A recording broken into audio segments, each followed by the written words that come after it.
আদিত্য সোনার অন্নপ্রাশনের এই একটা নিয়ম সারা হয়েছে, যেখানে একটা থালাতে ওকে বই, খাতা, টাকা, মাটি আর একটা পেন দেওয়া হয়েছে যে কোনটা ও ধরবে। প্রথমে ও সব কিছু দেখলো, বই, খাতা, তারপরে মাটি, সেগুলো সব কিছু হাতে নিল। আমরা ভাবছিলাম কোনটা ও ধরবে আলটিমেটলি, কিন্তু লাস্টে দেখলাম ও পেনটাকেই আসলে বার করতে চাইছে।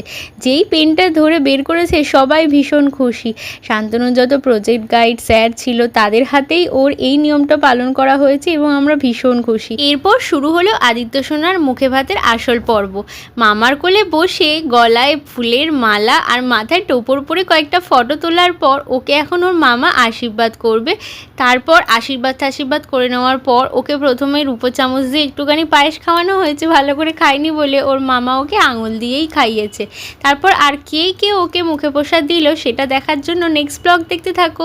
আর যদি ভিডিও ভালো লাগে তাহলে চ্যানেলটা সাবস্ক্রাইব করো।